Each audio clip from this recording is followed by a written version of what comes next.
کہ اس وقت کرائسس میں ہے.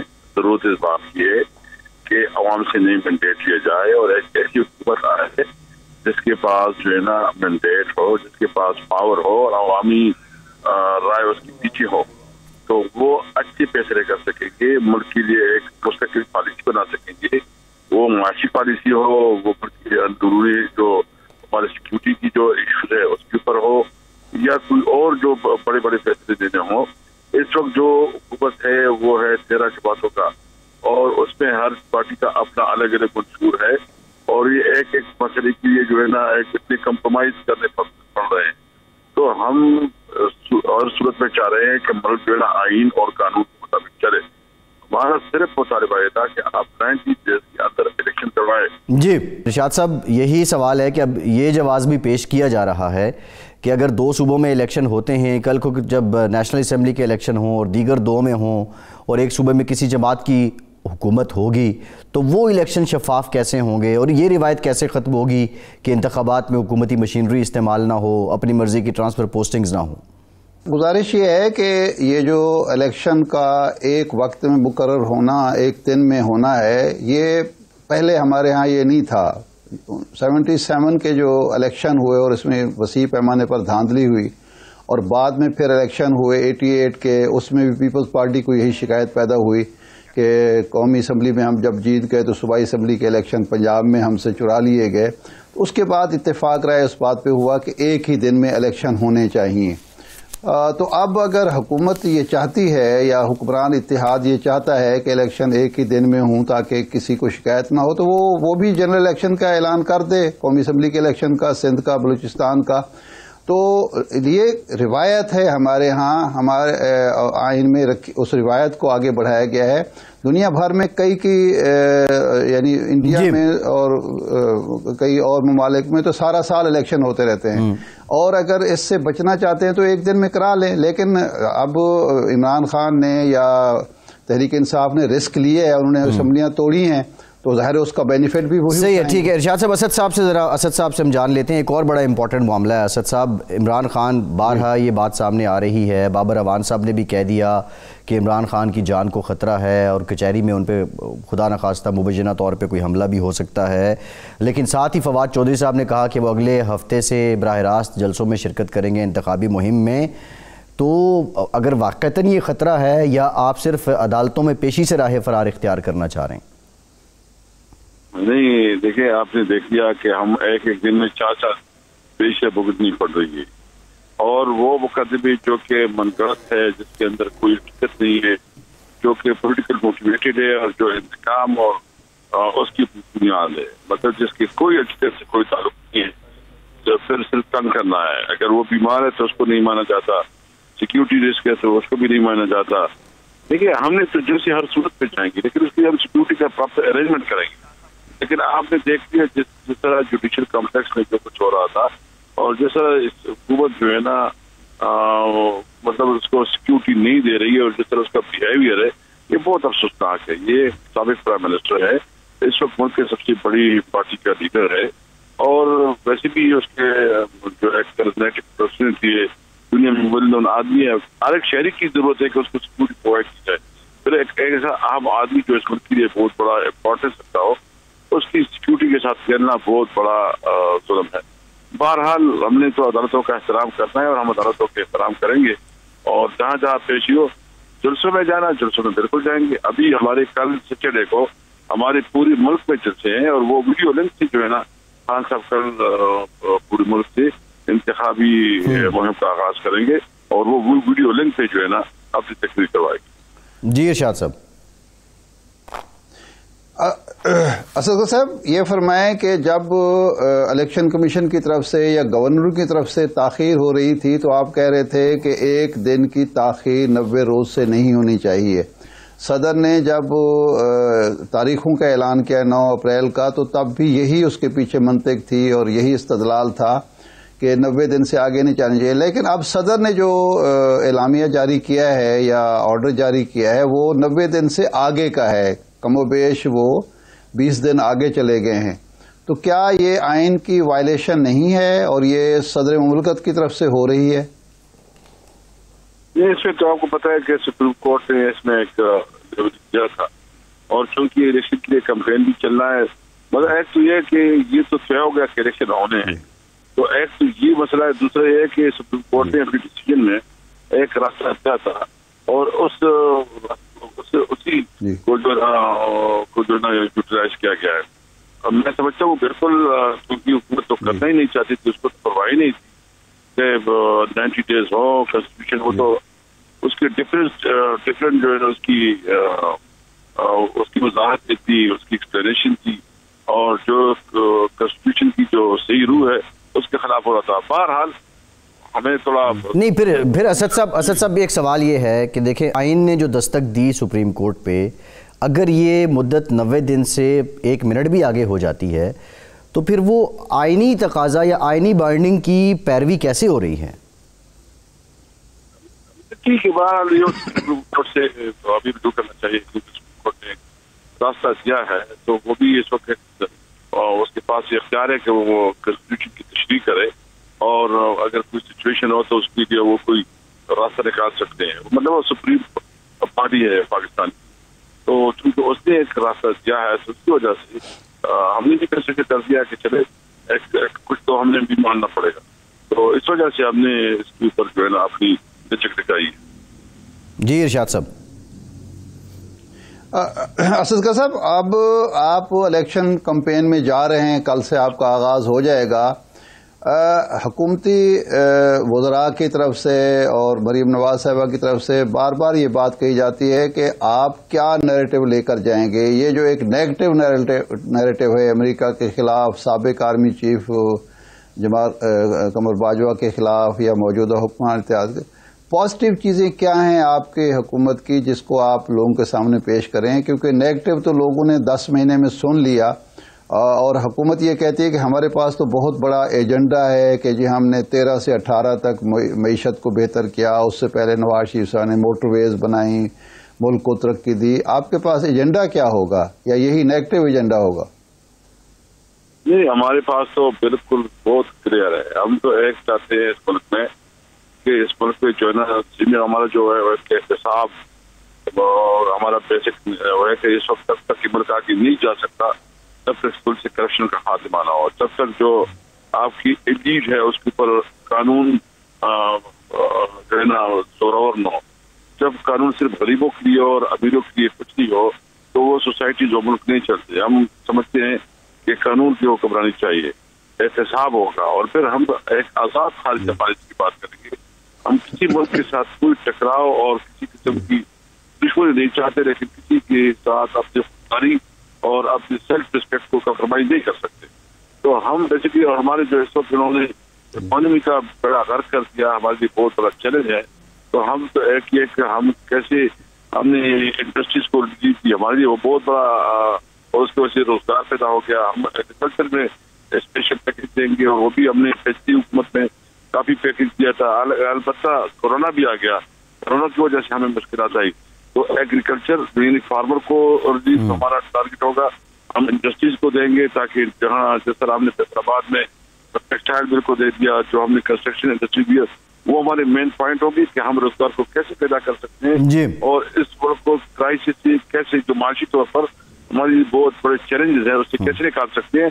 اور اس کے لیے ہم نے نئے ڈیسٹینیشن ڈھونڈنے ہوں گے، جو سینٹرل ایشیا، جو رشین ہے، اور جو لک افریقہ پالیسی، افریقہ کے ممالک کی طرف بھی ہم دیکھیں گے، تو ہم بتائیں گے، ایک امید دیں گے اپنے لوگوں کو کہ ملک میں انصاف ہوگا، ملک میں احتساب ہوگا، قانون کی حکمرانی ہوگی۔ اسد صاحب، اب سوال یہ ہے کہ 2018 میں آپ نے انصاف کی امید بھی دی تھی، آپ نے احتساب کی امید بھی دی تھی، لیکن اس میں آپ ناکام رہے، اور ملبہ جو ہے اب آپ کہیں اور ڈال رہے ہیں۔ لیکن اب میں یہ جاننا چاہ رہا ہوں، معیشت کا بیڑا اس وقت غرق ہے، بدحال ہے، اس میں کوئی دو رائے نہیں ہے، لیکن پچھلے 1 سال سے آپ اسمبلیوں سے نکل گئے، پھر واپس آپ اسمبلیوں میں چلے گئے۔ آپ نے معیشت کو بہتر کرنے کے لیے بطور اپوزیشن آپ کی کنٹریبیوشن کیا رہی ہے؟ دیکھیے، ہم تو اپوزیشن یہ کر سکتے ہیں کہ وہ ہائی لائٹ کرے، وہ پریشر ڈالے، وہ اپنی تجویز دے، بتا دے۔ اور آپ کو پتا ہے کہ ہماری جو ٹیم ہے وہ مسلسل جو ہے انالیسس بھی کر رہی ہے، تنقید بھی کر رہی ہے، پروپوزل بھی دے رہی ہے۔ اور میں آپ کو بتاؤں کہ ایک میٹنگ میں ہمارے شوکت ترین صاحب جو ہے ان کے ساتھ بیٹھی بھی تھی، تاکہ ملک کے لیے. لیکن ان کی تو ضد انا اور عمران خان کے خلاف جو اس کی دشمنی ہے وہ تو کسی بھی صورت میں عمران خان کو چھوڑنا نہیں چاہتے. اس کے خلاف کیسے بنا رہے ہیں, اس کے خلاف جو ہے نا ڈس انفارمیشن پھیلا رہے ہیں. ان کی جان کو خطرات جو ہے نا انہیں کی وجہ سے, اس کی پالیسی کی وجہ سے. اور جب روزانہ جو اس کا انٹیریئر منسٹر آتا ہے وہ ایسا لگ رہا ہے کہ جیسے پنجاب سپوں کا سلطان نہیں ہو, وہ جس طرح ڈائلاگ مارتا ہے نا تو سلطان نہیں, اور اس میں کوئی فرق نہیں پڑتا. مطلب ایک ذمہ دار رویہ ہونا چاہیے, سمجھدار. کہ اس ملک پہ اس وقت ضرورت کی بات یہ کہ ملک جو ہے نا مزید پولیٹیکل پولرائزیشن کو کم کر کے ایک مطلب پولیٹیکل جو پولرائزیشن کو کم کر کے نارمل سچویشن کی طرف جانا پڑے گا. اسد قیصر صاحب, آج عمران خان صاحب نے صحافیوں سے ملاقات میں یہ بھی کہا کہ قمر باجوہ صاحب نے جو پالیسی تھی پاکستان کی یا میری یوکرین اور روس جنگ کے حوالے سے اس کو وائلیشن کی ایک بیان دیا پاکستان کی پالیسی کے خلاف, اس کے خلاف کورٹ مارشل ہونا چاہیے. لوگوں کو اصل میں اندیشہ اب خان صاحب سے یہ ہے کہ اگر وہ اقتدار میں آتے ہیں اپنے بلبوتے پر تو اس کے بعد وہ ایک احتساب کے نام پر انتقام کا دروازہ کھولیں گے اپنے مخالفین کے خلاف اور جن لوگوں کی وجہ سے وہ اقتدار سے محروم ہوئے. تو یہ کیا مناسب ہوگا اور کیا واقعی آپ کوئی احتساب کے نام پر انتقام کا ارادہ رکھتے ہیں؟ نہیں, میں آپ کو بتاؤں کہ ہم نے آپ نے ڈسکس بھی کیا تھا. میں نے خود خان صاحب سے ایک میٹنگ کی اور اس میٹنگ میں جو ہے نا ہم نے اس کے ساتھ یہ سارا سچویشن ڈسکس کیا تھا. ہم صرف جو ہے نا ایک بات بالکل خان صاحب نے کہا کہ میں ٹروتھ اینڈ ریکنسیلیشن کروں گا, میں اپنی ذاتی دشمنی میں معاف کروں گا ملک کے لیے, ملک کے خاطر. ہم بالکل کیٹیگریکلی کہنا چاہتے ہیں کہ ہماری پالیسی حتاً یہ نہیں ہوگی کہ ہم انتقام لیں. ہاں یہ ضرور ہے جس نے ملک کے مال و دولت کو کہا ہے, جس نے ملک کے ساتھ زیادتی کے اس حساب لے دیا جائے گا. انتقام نہیں ہوگا, احتساب ہوگا. صحیح ہے. اچھا اسد صاحب, اب خان صاحب نے آج یہ بھی کہا کہ بلوچستان میں جہاز پہ اس لیے اسلام آباد نہیں گیا, مجھے خدشہ تھا کہ مجھے گرفتار کر کے بلوچستان لے جائیں گے. جیل بھرو تحریک آپ کی کل مکمل ہوئی ہے, آپ نے کارکن گرفتار کروا دیے, دیگر لیڈر گرفتار کروا دیے اور خود آپ حفاظتی ضمانتیں لیے پھر رہے ہیں اور گرفتاری کے خدشے کے باعث آپ جہاز پہ بھی سفر نہیں کرتے. یہ تضاد کیوں ہے؟ سب سے پہلے بات تو یہ ہے کہ ہم نے جو ہمارا جو نیریٹو تھا یا جو ہمارا پیغام تھا ہم نے لوگوں تک پہنچانا تھا اور دنیا کو بتانا تھا کہ دیکھیے اس وقت ملک جو ہے نا کانسٹیٹیوشن کے بغیر چل رہا ہے. ملک میں جو ہے اس وقت کوئی قانون اور آئین نہیں ہے. ہمارے پاس اور کیا راستے ہیں؟ ہم تو پولیٹیکل لوگ ہیں, پرامن لوگ ہیں, ہم تو تشدد نہیں کر سکتے. نہ وہ ہم جو ہے نا مذہبی ملیٹنٹ ہیں, ہمارے پاس وہ ورکر ہے کہ جو توڑ پھوڑ کرے. ہم بالکل اس چیزوں کو نہیں. ہم نے پرامن احتجاج کے لیے یہ ایک بہت اچھا راستہ دیکھا کہ اس طریقے سے ہماری میسج پہنچ جائے گی. ہم بات بھی کریں گے اور جو ہمارا مطالبہ اللہ کی طرف سے جو ہمارا مطالبہ تھا وہ مطالبہ ہمارا پورا ہو گیا. ہمیں الیکشن مل گئے ہیں اور اس وجہ سے ہم نے اپنا جو تحریک تھی جیل بھرو وہ ختم کر دی. ابھی صرف الیکشن کمپین ہوگا اور اپنی الیکشن کی تیاری ہوگی. جی ٹھیک, بہت شکریہ اسد قیصر صاحب, بہت شکریہ. وقت کا ایک بریک کے بعد دوبارہ حاضر ہوتے ہیں, بات کریں گے معیشت کی. جو IMF کا سٹاف لیول ایگریمنٹ ہے وہ ہونے میں تاخیر کیوں ہو رہی ہے, کیا مزید شرائط IMF کی آ چکی ہیں اور عوام پہ مزید بوجھ پڑنے والا ہے؟ بریک کے بعد اس پہ بات کریں گے.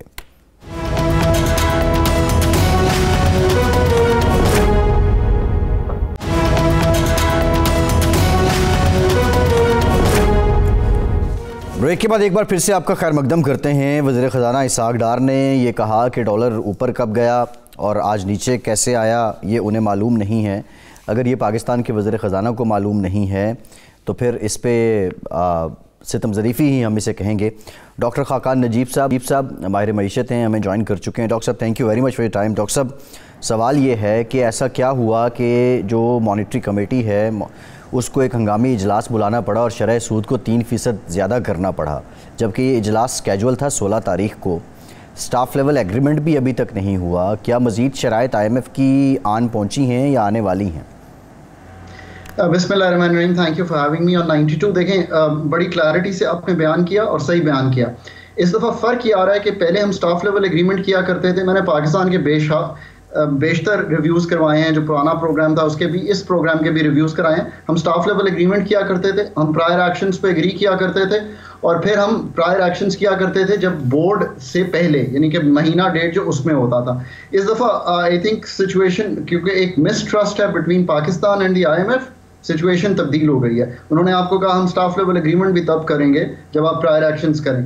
چلیں اس میں ہماری بھی بہت سی کوتاہیاں ہیں, ہم نے بارہا انحراف کیا اس پروگرام میں, پچھلے 12-14 مہینے سے انحراف کیا, چیزوں میں تبدیلی کی. اب جب آپ یہ کرنے جا رہے ہیں تو اس کی ایک شرط یہ ہوتی ہے کہ آپ مانیٹری پالیسی اس وقت امپورٹنٹ ہو جاتی ہے جب آپ کی انفلیشن جو ہے وہ بڑھ رہی ہوتی ہے.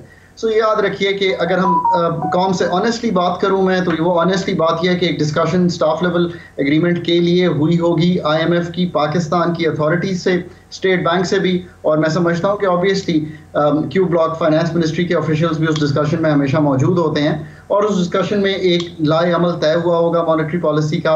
اور چونکہ اسٹاف لیول اگریمنٹ اب متوقع ہے کہ ہم اگلے ہفتے کر لیں گے, تو ایک پرائر ایکشن کو پورا کرنے کے لیے آپ نے مانیٹری پالیسی کی کمیٹی, جس کی 16 مارچ کو میٹنگ تھی, اس کو آگے لا کر کل کر دیا اور 300 بیسس پوائنٹ بڑھا دیا. 300 بیسس پوائنٹ آف کورس تکلیف دہ ہے, یہ تکلیف دہ حکومت کے لیے ہے سب سے بڑھ کے. ڈاکٹر صاحب ایک اسی ضمن میں ایک سوال اور ہے. اب جو اگلی میٹنگ ہے مانیٹری پالیسی کی وہ غالباً 4 اپریل کو ہے, تو ہم یہ توقع کریں کہ اگلے مہینے شرح سود مزید بھی بڑھے گی, کیونکہ انفلیشن 31.5% ہے, تو اس میں تو کہیں نہ کہیں یکسانیت کے قریب تو انہیں لانا ہوگا, تو مزید شرح سود بھی بڑھے گی. یاد رکھیے کہ وہ جو اپریل والی میٹنگ ہے اس کو بھی پری پون کیا گیا ہے, یعنی کہ آگے لایا گیا ہے. سو اب یہ پوزیشن ہے کہ میرے خیال میں اس وقت IMF سے جو چیز طے ہو رہی ہے وہ کور انفلیشن پہ طے ہو رہی ہے. کور انفلیشن پاکستان میں اس وقت چل رہی ہے 21.5% رورل ایریاز میں اور 17.4% اربن ایریاز میں. سو اس کو کہیں سمجھیں کہ 19-20 کے قریب وہ ہے, ہم نے 20 ہی ریٹ کر دیا ہے. لیٹس ہوپ کہ کور بہت زیادہ یہاں سے انکریز نہ کرے. اٹ از پاسبل کہ جب ہمارے پاس مارچ کا ڈیٹا آئے بڑی ہوئی تو ہو, پر بہت زیادہ بڑی ہوئی نہ ہو. I think we are on the higher side اس ریٹ کے بھی, کیونکہ جیسے میں کہہ رہا تھا کہ IMF کو بھی یہ سمجھنا ہے کہ اس کی سب سے زیادہ جو تکلیف ہے وہ حکومت کو خود ہوتی ہے. حکومت سب سے بڑی بورور ہے. آپ کو اگر میں فگر دوں تو آپ حیران ہوں گے کہ یہ 3% بڑھانے سے حکومت کا جو مارک اپ پیبل ہے وہ ہر مہینے کی حساب سے تقریباً 60-70 ارب روپیہ بڑھ جائے گا. اب آپ خود سوچئے کہ حکومت اتنا بڑا ڈیٹ کر رہی ہے, حکومت کا ہی مارک اپ اتنا بڑھ جائے گا. پرائیویٹ سیکٹر جس نے بورو کیا ہوا ہے وہ بھی سلو ہو جائے گا, بٹ چونکہ فنڈ کے ساتھ ہم نے یہ چیز طے کی ہوئی تھی اور ایک کور انفلیشن بڑھی ہوئی آ رہی تھی. انفلیشن کو روکنے کے لیے اگر حکومت نے اور کچھ اقدامات کر لیے ہوتے تو شاید یہ ہمیں نہ کرنا پڑتا. اب وہ اقدامات کیا ہیں؟ سپلائی سائڈ کی ویکنس ہے. آج بھی آپ نے جی اچھا ڈاکٹر صاحب آپ جاری رکھیں, لیکن یہ ہے کہ 20% اگر پالیسی ریٹ ہے یہ بھی جو 23 پہ چلا جائے گا, کیونکہ باقی چیزیں بینک کی ریکوائرمنٹ, کیا اس ملک میں انویسٹمنٹ ہو سکتی ہے, کاروبار جاری رکھا جا سکتا ہے؟ اور اگر ایسا نہیں ہوگا, سلو ہو گیا ہے سارا کچھ, تو پھر اس کے بعد ریونیو کلیکشن میں مشکل آئے گی. تو اس کو بھی ذرا ایڈ کیجئے کہ اس کے اثرات کیا کیا ہیں. سو ایک تو یہ کہ انفلیشن کو سنبھالنے کے لیے حکومت کو اور میجرز لینے چاہیے. وہ یہ ہیں کہ اپنا جو مالیاتی خسارہ ہے اس کو کم کرے, سپلائی سائڈ کو انشور کرے, کیونکہ جو چیزیں باہر سے آنی ہیں وہ رکی ہوئی ہیں بیکاز زر مبادلہ نہیں ہے. فلڈز کی وجہ سے بھی ایک ہٹ آئی ہے, اس کو ہینڈل کریں. اسمگلنگ اور ہورڈنگ کو ہینڈل کریں. اگر یہ سارے کام کریں گے تو آئی تھنک کہ انفلیشن کو آپ تھوڑا سا سنبھال پائیں گے. اب آپ کی بات درست ہے, اس وقت حکومت, اتھارٹیز, اسٹیٹ بینک اور IMF سب مل کر یہ کوشش کر رہے ہیں کہ ایک اسٹیبلائزیشن فیز سے پاکستان گزر رہا ہے. پاکستان ہمیشہ ہی ایک اسٹیبلائزیشن فیز میں رہتا ہے. انفارچونیٹ یہ بات ہے, کیونکہ جب بھی گروتھ ہوتی ہے خسارے اتنے بڑھ جاتے ہیں کہ ہم اسٹیبلائزیشن میں چلے جاتے ہیں. آپ کی بات درست ہے, پاکستان اگلے کچھ ماہ اسٹیبلائزیشن میں ہی رہے گا, جون 2023 تک, جب تک یہ پروگرام کمپلیٹ نہیں ہوتا. اور کوئی ایسی جسے آپ کہیں گے کہ گروتھ کا کوئی فیز ہو یا کوئی امپلائمنٹ نئی کریٹ ہو, ایسا شاید ممکن نہیں ہو پائے گا. اسٹیبلائزیشن سے ایک فرق جو پازیٹیو ہے وہ یہ پڑے گا کہ ہمارے پاس کچھ فنڈ فلوز اگر باہر سے شروع ہو جائیں تو یہ جو میگر سے ریسورسز ہیں 3.8 ارب ڈالر کے اسٹیٹ بینک آف پاکستان کے، اس کو دیکھ کے مجھے تکلیف ہوتی ہے کہ بنگلہ دیش کے 34-35 ارب ڈالر ہیں، انڈیا کے 600 ارب ڈالر کے قریب ہیں، ہم اتنی بھی قابلیت نہیں رکھتے کہ ہم 3.8 ارب ڈالر پہ آ کھڑے ہوئے ہیں، اور وہ بھی ہم نے کبھی چائنا سے بورو کیا، کبھی UAE سے بورو کیا، کبھی سعودی عربیہ سے بورو کیا۔ آپ یقین کریں کہ یہ پاکستان کے حالات دیکھ کر میرے جیسے انسان کو جو 20 سال سے اس چیز کا طالب علم ہے، میں نے کبھی شاید ایسے حالات میں نے تو پچھلے 20 سال میں نہیں دیکھے۔ ایون ہم نے جب چاغی کیا تب بھی ہم نے اس سے بہتر حالات کو سنبھال لیا تھا۔ لیکن ڈاکٹر صاحب سوال یہ ہے، اب یہاں پہ ایک بات فائنینشیل ایمرجنسی کی ہو رہی ہے، اکانومی کو ڈائریکٹلی ریلیٹ کیا جا رہا ہے پولیٹیکل انسرٹینٹی سے۔ کی فیکٹرز کیا ہیں کہ ہم 3.8 بلین ڈالر پہ آ گئے ہیں اور وہ بھی مانگے تانگے کے ہیں؟ آپ نے بہت اچھا سوال یہ رکھا۔ ایک تو یہ ہے کہ دیکھیں اب سب ڈیپینڈ کرتا ہے، آپ کو اگلے ہفتے میں میرا خیال ہے کلیئرٹی آ جائے گی۔ اگر تو IMF کا پروگرام ہو جاتا ہے تو کوئی بھی ایمرجنسی کی شاید ضرورت جو ہے وہ ختم ہو جائے گی، بیکاز فنڈ فلو شروع ہو جائے گا۔ پاکستان کو زر مبادلہ کے ذخائر یہاں آنے میں سب سے جو بڑی وجہ ہے وہ یہ ہے کہ پچھلے 14 ماہ سے ہر دفعہ IMF کے ساتھ جب بھی اگریمنٹ کرنا تھا، 7واں 8واں ریویو ڈیلے ہوا، وہ جا کے 29 اگست کو بورڈ میں کلیئر ہوا، آپ کے زر مبادلہ کے ذخائر گرتے چلے گئے۔ وہ کیوں گرتے چلے گئے؟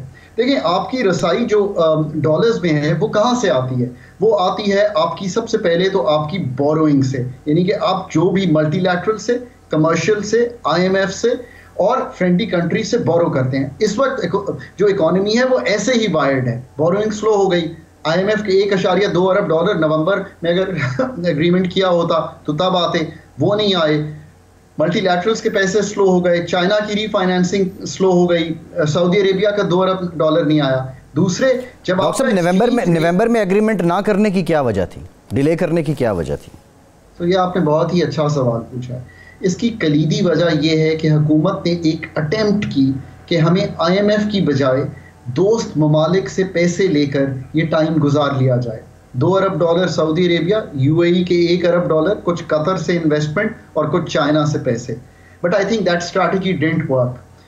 پاکستان کی گڈ ول جو انٹرنیشنلی ہے وہ اس وقت اس طرح کی نہیں ہے، بیکاز سب یہ کہہ رہے ہیں کہ آپ خود اپنا کام کیجئے، آپ اپنے ریفارمز کیجئے، آپ اپنے ٹیکسیشن کیجئے۔ اور دوسری ایک اور وجہ یہ ہے کہ جینوئنلی دنیا بھر میں کساد بازاری کا ماحول ہے، دنیا بھر میں انفلیشن بڑھ رہی ہے، دنیا بھر میں گروتھ سلو ہو رہی ہے، تو لوگوں کے پاس اس طرح فراوانی سے ڈالر دینے کو بھی نہیں ہے۔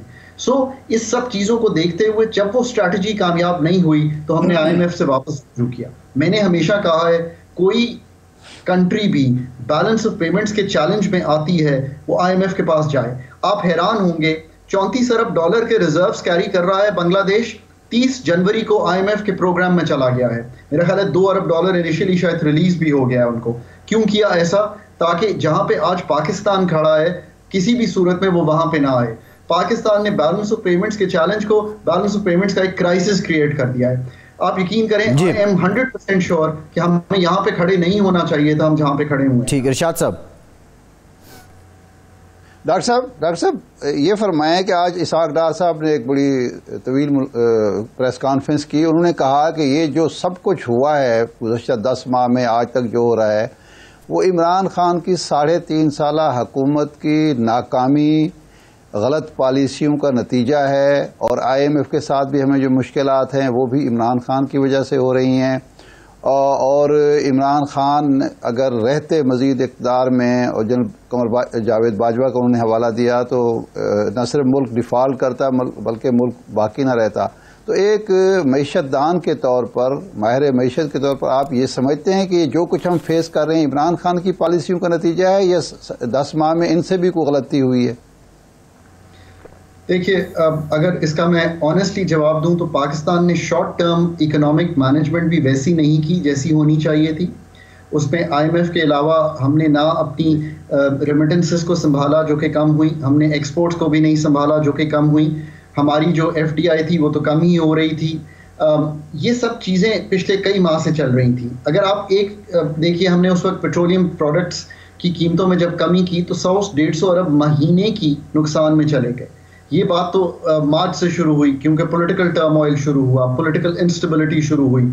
اب اس کے بعد پھر جب نئی حکومت آئی اس نے بھی ٹائم لیا اس کو ریورس کرنے میں. اس کے بعد پچھلے 5 ماہ ہیں. سو اگر آپ سامنے رکھیے تو ہم کلیدی مسائل تو دور کی بات ہے, یعنی کہ فنڈامنٹل مسائل تو دور کی بات ہے, میں اس کی بھی بات کرتا ہوں. ہم شارٹ ٹرمزم میں بھی اپنے وہ مسائل نہیں حل کر پائے جو ہمیں حل کرنے چاہیے تھے. سو یہ پچھلے 12-14 ماہ سے ہو رہا ہے. اس میں ہر مہینہ جو ہے has hurt پاکستان. اس میں پولیٹیکل انسٹیبلٹی کا بھی ایک عنصر ہے. اس میں آف کورس ایکسٹرنل حالات بھی چینج ہو رہے تھے.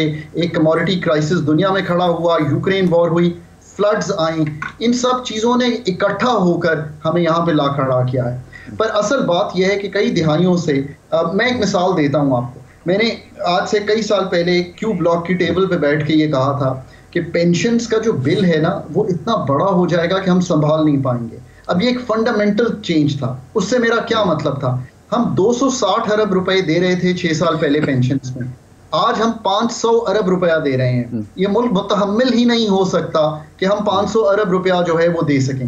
ہم نے وہ کام نہیں کیا. ہم نے ایک کمیشن, دوسرا کمیشن, تیسرا کمیشن, 3 کمیشنز بنائے, ہیڈز چینج ہوئے, وہیں کھڑے ہوئے ہیں. پینشن کا بوجھ ہم پہ بڑھ رہا ہے. کہنے کا مطلب یہ ہے کہ شارٹ ٹرمزم میں بھی آپ کے سامنے رکھ دیا, لانگ ٹرم پالیسیز تو بالکل ہی نہیں کی. انرجی کا خسارہ جب آئی ایم ایف سے اس سال ڈسکس ہوا, آپ حیران ہو جائیں گے, ہم نے کہا 952 ارب روپے کا نقصان ہے اگر ہم کچھ نہیں کرتے. پھر ہم نے, آئی ایم ایف نے کہا پرائسنگ چینجز کرو, آئی ایم ایف نے کہا ایفیشنسی کے چینجز کرو, آئی ایم ایف نے کہا کہ سر چارجز لگاؤ, آئی ایم ایف نے کہا کہ اپنے کلیکشنز بہتر کرو. تو ہم نے کچھ آگے اس کی طرف چلے. پھر آئی ایم ایف نے کہا کہ کچھ ٹیکسز کلیکٹ کرو, اس سے یہ چیز پوری کرو. دیکھیں نا, یہ چیزیں تو آپ کے کرنے کی ہیں, آپ سب ڈسکوز لیے بیٹھے ہیں. سو یہ ہے ملک کی اوور آل صورتحال, اچھی نہیں ہے. جب تک ڈاکٹر صاحب لاسٹ کویسچن بریفلی کمنٹ کر دیں, اگر اگلے ہفتے سٹاف لیول ایگریمنٹ ہو جاتا ہے تو پھر آپ نے پہلے کہہ دیا کہ فائنینشیل ایمرجنسی کے چانسز نہیں ہیں. اگر سٹاف لیول ایگریمنٹ نہیں ہوتا تو پھر کانسیکوینسز کیا ہوں گے؟ پھر کانسیکوینسز یہ ہیں کہ پاکستان کو پھر ہر صورت میں یا تو friendly countries should come forward, اور جب تک آئی ایم ایف سے ایگریمنٹ نہیں ہوتا تو وہ ہمیں فائنینس کریں. اگر ایسا بھی نہیں ہوتا تو پھر ہمارا جو ڈیفالٹ رسک ہے وہ بڑھ جائے گا. بٹ میرا بیسٹ کیس سیناریو یہ ہے کہ, اور جو میری گفتگو ہوئی ہے, پاکستان نے تقریباً سارے پرائر ایکشنز جو ہیں وہ قریبی طور پہ پورے کر دیے ہیں. ہم بہت قریب ہیں سٹاف لیول ایگریمنٹ کے. اب جو بھی چھوٹی موٹی چیز رہ گئی ہے, آج ہمیں اپروول ہونی ہے 3 روپے 50 پیسے یا 3 روپے 82 پیسے کا ایک سر چارج ہے. کیبنٹ کی سمری موو ہوئی ہے, میرا خیال ہے رات تک اپروول آ جانی چاہیے یا کل آ جانی چاہیے. وہ ہم پاس آن کر دیں اگر آئی ایم ایف کو, اور 1-2 اور ایکسٹرنل فائنینسنگ کی کمٹمنٹس آ جائیں تو we should move to it. دعا کریں کہ یہ ہو جائے. جی دعا ہے کہ اسٹاف لیول ایگریمنٹ ہو جائے. ڈاکٹر خاقان نجیب صاحب بہت شکریہ. ایک بریک لیتے ہیں, بریک کے بعد آپ کو بتائیں گے مریم نواز جلسے میں ٹرک کیوں لے آئیں, اور عمران خان کی جان کو جو خطرہ ہے یہ سارا معاملہ کیا ہے. بریک کے بعد بات کرتے ہیں.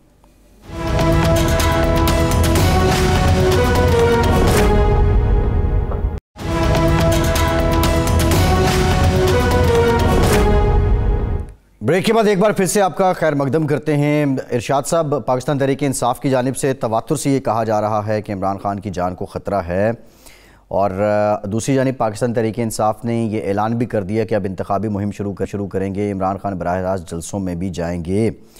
عمران خان پہ پہلے بھی ایک حملہ وزیر آباد میں ہو چکا ہے, لیکن ایک جانب یہ جان کو خطرہ, دوسری جانب جلسوں میں جانا, آپ سمجھتے ہیں کہ یہ کوئی عقل مندی کا فیصلہ ہے؟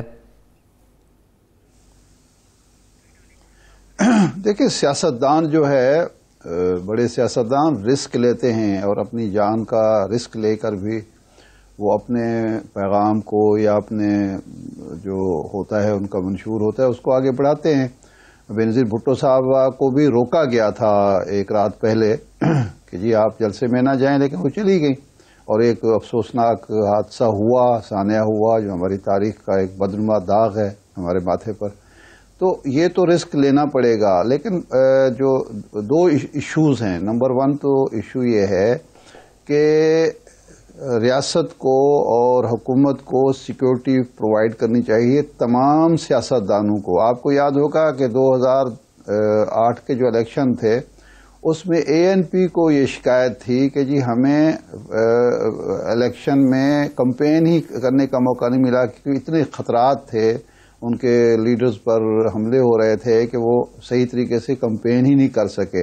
تو اب کم از کم حکومت کا یہ فرض بنتا ہے کہ وہ ایسے حالات پیدا کرے, خاص طور پر جب عمران خان صاحب پر ایک حملہ پہلے بھی ہو چکا ہے کہ دہشت گردی کا یا لا لیسنس کا یا عمران خان صاحب کی جان کو خطرے کا کوئی امکان باقی نہ رہے. نمبر 1.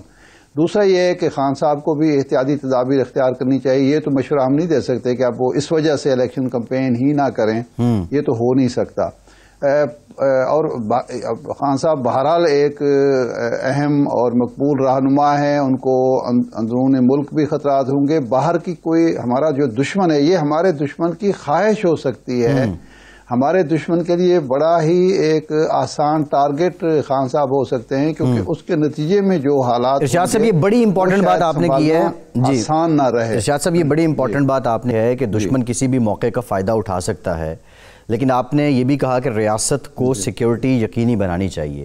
لیکن عمران خان کے ہواری جو انفلوئنسر ہیں, ان کے حامی لوگ ہیں, ان میں سے چند ایسے ہیں جو ملک سے بھاگ گئے ہیں اور وہ ریاست کے کچھ اداروں کے سربراہوں کو تو وہ منصوبہ بندی کا حصہ قرار دے رہے ہیں. اور اب ایسے میں جب ماحول ہے, خان صاحب کو اپنے کارکنوں کے لیے اور اپنے حامیوں کے لیے یہ تو الٹا پی ٹی آئی جان کو خطرہ اس بیانیے کو ترویج دے رہی ہے. آپ نہیں سمجھتے کہ یہاں پہ کنٹرول کرنا ہوگا عمران خان کو, اپنے کارکنان کو اور اپنے چاہنے والوں کو؟ نہیں عباس صاحب, بات یہ ہے کہ ان کے کارکنوں کو یقیناً کسی پر الزام تراشی نہیں کرنی چاہیے, لیکن جب ایک واقعہ ہو چکا ہے تو اس لیے اس کی حساسیت کا احساس تو ہم سب کو کرنا چاہیے نا, کہ ایک صرف یہ شیر آیا والی بات نہیں ہے. ایک حادثہ ہو چکا ہے وزیر آباد میں, اور دوسرا یہ ہے کہ کیا وجہ ہے کہ خان صاحب یہ بات بار بار کہہ رہے ہیں کہ یہاں کوئی منصوبہ بندی ہو رہی ہے. اب اس منصوبہ بندی کو ختم کرنا تو حکومت کی ذمہ داری ہے نا, یا اداروں کی ذمہ داری ہے. وہ تو خان صاحب یا اس کے جو ساتھی ہیں وہ نہیں کر سکتے. تو میں تو صرف عمران خان کی بات نہیں کر رہا, مریم نواز صاحبہ ہوں, بلاول بھٹو ہوں, باقی جو لیڈر ہیں جو ظاہر الیکشن کمپین پر نکلیں گے, ان سب کی حفاظت ہونی چاہیے تاکہ کوئی ناخوشگوار واقعہ نہ پیش آئے. لیکن بجائے اس کے جو افسوسناک پہلو ہے وہ ایک وزیر داخلہ بجائے اس کے کہ وہ اہتمام کریں, اقدام کریں, وہ بھی روزانہ کوئی ایسی بات چھوڑ دیتے ہیں اور جس کی وجہ سے لگتا یہ ہے کہ اس معاملے کی سینسٹیوٹی کو, حساسیت کو سمجھا ہی نہیں جا رہا کہ دشمن کیا چاہتا ہے, دشمن کے مفاد میں کیا ہے اور ہمارا قومی مفاد کیا ہے. یہ مسئلہ سیاسی مخالفت یا سیاسی موافقت کو تو نہیں ہے, یہ ملک کی سلامتی سے جڑا ہوا مسئلہ ہے. بالکل ٹھیک ہے. یہ صرف یہ کہہ دینا کہ جی وہ جو پروپیگنڈا ہو رہا ہے, ایک واقعہ ہو چکا ہے تو اس کو پروپیگنڈا قرار دے کے نہیں کیا جا سکتا. لیکن ارشاد صاحب بعض معاملات ایسے بھی ہیں کہ جی اب ارشاد صاحب جب کراچی میں کارساز کا واقعہ ہوا, وہ ایک واقعہ ہو چکا تھا, بینظیر بھٹو کی لائف ایٹ رسک تھی, تو اس کے بعد بہتر انتظامات کی ضرورت تھی نا. بالکل ٹھیک ہے ارشاد صاحب, جی یہ تو ہماری بات ہی نہیں مان رہی, یہ تو کوئی بات نہیں. بالکل ٹھیک ہے ارشاد صاحب, یہ بات بالکل ٹھیک ہے آپ کی کہ ریاست کی ذمہ داری بنتی ہے. اچھا میں ایک چیز میں آپ سے میں ایک بات کہنا چاہ رہا تھا. میں نے ابتدا میں ذکر کیا تھا جنوبی پنجاب کا میں دورہ کر کے آیا ہوں.